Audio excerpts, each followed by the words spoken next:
أعوذ بالله من الشيطان الرجيم. بسم الله الرحمن الرحيم. نحمده ونصلي على رسوله الكريم أما بعد.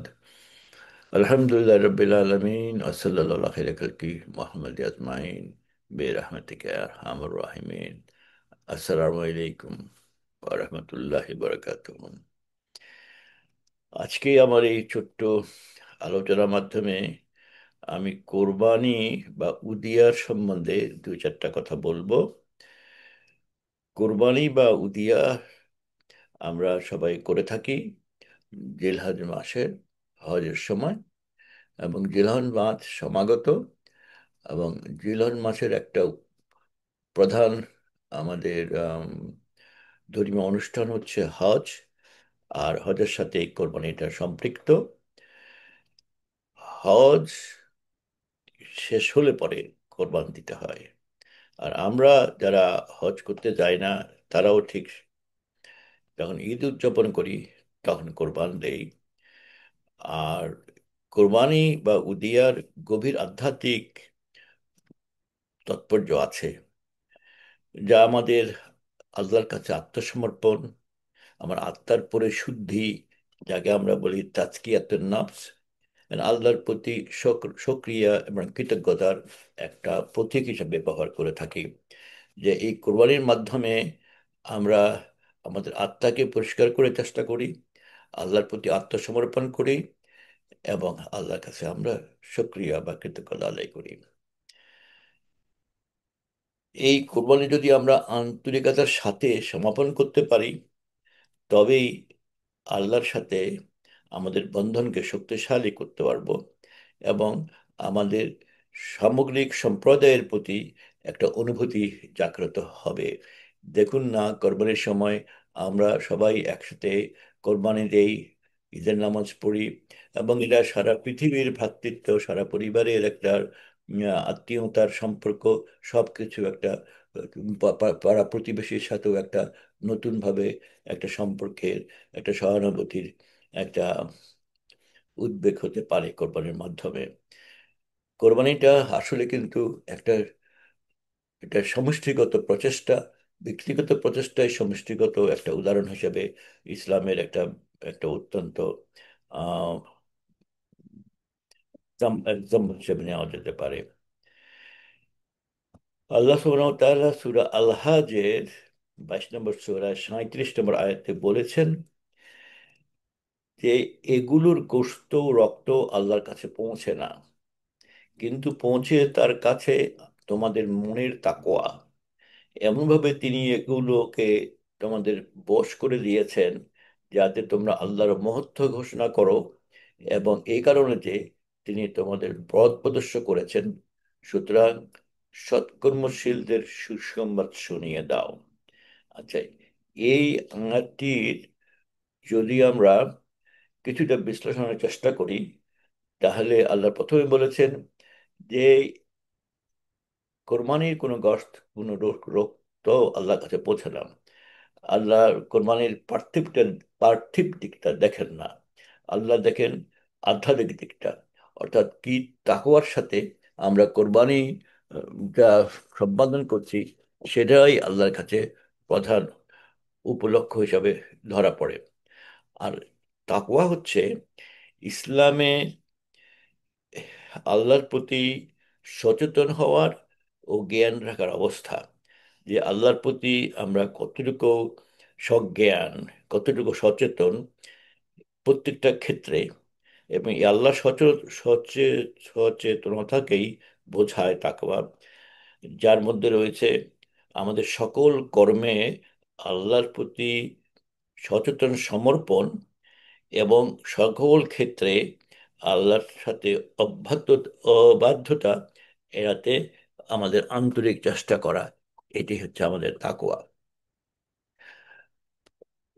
তাই এই তাকওয়া হচ্ছে আল্লাহ দেখছেন আমরা কতটুকু আন্তরিকতার সাথে এটাকে আমরা সমর্পণ করছি, এবং কিভাবে আমরা আল্লাহর মহত্ব ঘোষণা করছি।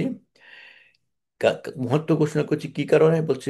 এই কারণে যে তিনি তোমাদের পথ প্রদর্শন করেছেন, অর্থাৎ আল্লাহ আমাদের হেদায়েত দিয়েছেন, আমাদেরকে মুসলমান বানিয়েছেন, এর শকর আদায় করার জন্যই আমরা কোরবানি করছি। আর আল্লাহ এটাই দেখেন। সুতরাং আর যদি এটা করে থাকি, তাহলে এটা আমাদের জন্য সুসংবাদ। আল্লাহ বলছেন এটা আমাদের সৎকর্ম। বলছেন যে এটা ওবাশিরুল মুহসিনিন, আর মুহসিনের জন্য, এটা মুহসিনিন যারা সৎকর্মশীল তাদের জন্য একটা সুসংবাদ। কোরবানির সার্বিক অর্থ এভাবে বলা যেতে পারে যে আল্লাহর কাছে আত্মসমর্পণ করা। আমরা যদিও একটা পশুকে আল্লাহর কাছে কোরবান করছি, কিন্তু আসলে আমরা নিজেকে এর মাধ্যমে প্রকাশ করছি যে আমরাও আমাদের ইচ্ছাকে কোরবান করছি, তোমার প্রতি আমরা আনুগত্য প্রকাশ করছি। আর এটা ইব্রাহিম আলাইহিস সাল্লামের আত্মত্যাগের একটা স্মরণ। আপনাদের স্মরণ আছে, আপনারা পড়েছেন যে ইব্রাহিম আলাইহিস সালাম তার পুত্র ইসমাইল আলাইহিস সালামকে কোরবানি করার জন্য আল্লাহর আল্লাহর আদেশ পালন করার জন্য নিয়ে যান। আর আল্লাহ তখন ওনাকে এই পরীক্ষাতে উত্তীর্ণ ঘোষণা করেন যে তুমি তোমার পরীক্ষা উত্তীর্ণ হয়েছ। দেখেন, আল্লাহ এখানে ওনার কাছে চেয়েছেন ওনার সবচেয়ে প্রিয় যে সন্তান ইসমাইল আলাইহিস সালাম তাকে চেয়েছেন। তো এর অর্থ এই যে আল্লাহ দেখছেন যে আমরা আমাদের সবচেয়ে প্রিয় যে জিনিসটা, সেই জিনিসটা আল্লাহ দিতে আমরা কিনা, সমর্থ কিনা। অথবা আমাদের দুনিয়ার সব আকর্ষণের ঊর্ধ্বে হচ্ছে আল্লাহর আকর্ষণ। এটাই কোরবানির মাধ্যমে আমরা প্রকাশ করতে চাই। অর্থাৎ কোরবানির সময় আমরা যেন সংকীর্ণ মনা হয়ে আমৃত্যুর ভেতরে বেশিভাবে আমরা অবস্থান না করি। আর এটাই যদি করতে পারি, তাহলে আমাদের আত্মার শুদ্ধি, যেটা বলছি তাজকিয়াতুন নাফস, আর বলছি যে যেটা বলছি যে আমাদের পার্থিব আসক্তি ও কামনা বাসনা ত্যাগ করতে হবে কোরবানির মাধ্যমে। আর এটা তার প্রতীক। তাহলে আমাদের মনের অবস্থার প্রকাশ হবে এই কোরবানির মাধ্যমে, যে আমাদের আর্থিক আসক্তি ও কামনা বাসনা আল্লাহর জন্য আমরা বিসর্জন দিলাম। আর যদি কোরবানি করি তাহলে কি লাভ হবে? আমরা কোরবানির মাধ্যমে আল্লাহর নিকটে পুষতে পারবো, আল্লাহর আনুগত্যের মাধ্যমে। আল্লাহ আমাদের গুনাহ মাফ করবেন। আর আমরা আল্লাহর নিয়ামতের স্বীকৃতি দিলাম। আমরা আল্লাহর উপর নির্ভরশীলতা প্রকাশ করলাম। এটা আমাদের কৃতজ্ঞতা ও নম্রতার পরিচয়। আর সবচেয়ে উপরে হচ্ছে সহমর্মিতা রয়েছে এখানে, যে আমি যখন কোরবানি দেই, কোরবানির মাংসটা আমি একা ভোগ করি না। আমি আমার আত্মীয় স্বজন, বন্ধু বান্ধব, বা তারপরে আহ, আমার পরিবারের সবাই, তারপরে তারপরেও আমি যারা অনাথ, দুস্থ, দরিদ্র, তাদের সাথে কোরবানির মাংসটা আমি শেয়ার করি। এটা হচ্ছে একটা সম্প্রদায়ের চেতনা লালন করা কোরবানির মাধ্যমে। এবং কোরবানির মাধ্যমে আরো একটা আসে যে আমরা যেহেতু বাড়তি মোহ ত্যাগ করতে চাই, সেজন্য আমরা আমাদের অহংকার ও কামনা বিসর্জন করতে চাই। আত্ম আর আমরা আমাদের ইমানকে আবার নবায়ন করতে চাই। আমাদের অঙ্গীকার, আমাদের আল্লাহর সাথে যে আমাদের যে কোভ্যালেন্ট হয়েছিল, সেটা আবার নবায়ন করা যায়। অর্থাৎ আমাদের আল্লাহর প্রতি ভক্তি পুনঃপ্রতিষ্ঠা করা যায়। যেমন আমরা প্রত্যেক নামাজে আল্লাহর আদেশ পালনকে প্রতিষ্ঠা করি। আর এই কোরবানির সময় আমাদের নিয়তকে, কি নিয়তে আমরা কোরবানি দিচ্ছি, এটাকে পরিশুদ্ধ করতে চাই। আমরা একটা বড় গরু কেনার জন্য যাচ্ছি না, আমরা একটা ছোট ছাগল কেনার জন্য যাচ্ছি না। আমরা যাচ্ছি আল্লাহর প্রতি আমাদের আনুগত্য প্রকাশ করার জন্য, প্রকাশ করার জন্য, ইমানকে নবায়ন করার জন্য যাচ্ছি। তাহলে কি করতে হবে? আমাদের একটা শর্ত হচ্ছে আমাদের আন্তরিকভাবে ইখলাসের সাথে আমাদের কোরবানিটা আদায় করতে হবে। তারপর ইসলামের যে নির্দেশনা আছে কোরবানির জন্য, তা পালন করতে হবে। হ্যাঁ, ধরতে হবে যে বিভিন্ন মাযহাবের বিভিন্ন বিধিনিষেধ রয়েছে। এই বিভিন্ন আমরা যারা যেই মাযহাব অনুসরণ করি, সেই মাযহাবের বিধিনিষেধগুলো আমাদের পালন করতে হবে। আর এক মাযহাব যদি একভাবে করে, অন্য মাযহাব অন্যভাবে করে, তাতে আমাদের ঝগড়া করার, বিবাদ করার কোনো কারণ নাই। কারণ সব মাযহাব যারা করেছেন এরা এরা সবচেয়ে উচ্চ স্তরের স্কলার। ওনাদের ইসলামী ফোকাহা বলে ওনাদেরকে, ওনারা যেই সিদ্ধান্ত দিয়েছেন, তাদের প্রজ্ঞা, তাদের ইসলামিক জ্ঞানের, তাদের ধ্যান এবং আরাধনার মাধ্যমে এতে উপনীত হয়েছেন। সুতরাং ওনাদেরকে আমাদেরকে যথাযথভাবে আহ, অনুসরণ করতে হবে যদি আমরা কোনো একটা মাযহাব অনুসরণ করি।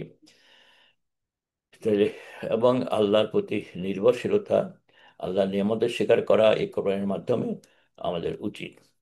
এখন এই অবস্থাতে আমি ইব্রাহিম ইসলামের পুত্র ইসমাইল ইসলামের কে কিভাবে উনি কোরবান দিতে নিয়ে গেলেন। উনি স্বপ্নে দেখেছিলেন, আল্লাহ বলেছেন তুমি তোমার ছেলেকে কোরবান করো।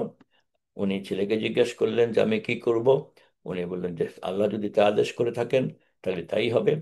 উনি কোরবান করতে তখন গেলেন। তখন আল্লাহ ওনার কোরবানটা কবুল করে এর পরিবর্তে একটা প্রাণী দিয়ে দিলেন। তো এখানে একটা নির্দেশনা আমি দেখতে পাই, সেটা হচ্ছে ইসলামের কোনো আল্লাহর আদেশ পালন করার জন্য এটা একক বা এক হয় না। পরিবার, পরিবারের পরিজনকে সাথে নিয়ে ইসলামটা সুপ্রতিষ্ঠিত হয় যা কারো জীবনে। অর্থাৎ উনি উনি উনি ওনাকে আল্লাহ দেখিয়েছেন স্বপ্নে তার ছেলেকে, আর ছেলেও তার সাথে সহযোগ করেছেন। অর্থাৎ ছেলে, মেয়ে, স্ত্রী, পুত্র, স্বামী সবাই মিলে একসাথে আপনার সামাজিক বা পারিবারিক ইসলামকে প্রতিষ্ঠা করায় সফলতা আসে। একা আপনাকে এটা সম্ভব না হতে পারে। আচ্ছা, এখানে আরেকটা জিনিস আপনি এর থেকে খেয়াল করবেন, সেটা হচ্ছে যে আল্লাহকে যখন দান করি, এই কার্যে হাসানা এটাকে বলে, যে আল্লাহ বলছে কে আমাকে অত্যন্ত উত্তম দান প্রদান করবে কর্তৃ হাসানা, তার জন্য আমি এই পরিশোধ করবো, অনেক বেশি করে পরিশোধ করবো আখরাতে। সুতরাং আমি যে কোনো সাদাকা করি, সে সব সাদাকাই কর্জে হাসানা। আর আর আর আল্লাহকে যখন আপনি কর্জে হাসানা দিবেন বা দান করবেন, আল্লাহ চাচ্ছে আমার সবচেয়ে প্রিয়, সবচেয়ে উত্তম যে জিনিসটা, সেটাই যদি আমার দান করার মন মানসিকতা থাকতে হবে। টাকা পয়সা বলেন, কাপড় বলেন, খাওয়া বলেন, যাই বলেন, কিন্তু এই মন মানসিকতা আমাদের দেশে হয়তো এটা নাই। কিন্তু আমাদের চেষ্টা করতে হবে যে আমি যখন দান করি, আসলে কোনো একটা ফকিরকে দান করি নাই, কোনো একটা মিসকিনকে দান করি নাই, আমি আল্লাহ সুবহানাহু ওয়া তাআলাকে কর্জে হাসানা দিয়েছি। এই অর্থাৎ আল্লাহকে আমি একটা উত্তম ঋণ দিয়েছি, আর যেটার প্রতিদান আমি আশা করবো আখেরাতে। তার জন্য আল্লাহ আমাকে উত্তম পুরস্কার দিবেন আখেরাতে। সুতরাং সেই জন্যই যখন আপনি কোরবানির গরু কিনছেন, খুব সুন্দর ভালো একটা গরু কিনছেন, বিকজ আল্লাহর জন্য এটা কোরবান করতেছেন। আল্লাহ খুশি হবেন ইনশাআল্লাহ তাআলা। আল্লাহ আপনার কোরবান কবুল করবেন। কোনো রকমে একটা গরু কিনে, কোনো একটা ছাগল কিনে দিয়ে দিলে, একটা মরা ছাগল কিনে দিলে তো হবে না। আর আর তেমনি কোরবানির মাংস আপনি খাবেন না দিয়ে দিবেন, আপনার কোনো গুনাহ হবে না, আপনি সব খান। আর আপনি যদি সব শেয়ার করেন, আপনি অনেক অনেক বেশি সব পাবেন। কোরবানির আদর্শ এবং কোরবানির তাৎপর্যটা আপনি ভালো করে উপলব্ধি করতে পারেন এবং সবাইকে বুঝতে পারেন। কোরবানি হচ্ছে ভ্রাতৃত্বের এবং শেয়ারিং করার একটা প্রধান উপলক্ষ এখানে। আচ্ছা, কোরবানির সাথে মাংসের সাথে কোনো সম্পর্ক নাই। আপনি যে মূর্তি আল্লাহর ওয়াস্তে গরুটা গরুটা স্যাক্রিফাইস করলেন, আপনার কোরবানি সম্পাদিত হয়ে গেল।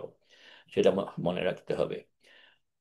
আর আর কোরবানির বোধ হয় ও, আর যদি আপনি কোরবানি না দেন তাহলে কি হবে? কোরবানি হচ্ছে নবী ইস- ইব্রাহিম আলাইহিস সালামের সুন্নাহ। আর এখন আমাদের বিভিন্ন মাযহাবের বিভিন্ন আলেমরা বলেন, কে বলেন সুন্নতে মুআক্কাদা, কে বলেন এটা একমাত্র সুন্নাহ, এটা ফরজ নয়। আর কেউ বলেন এটা ওয়াজিব।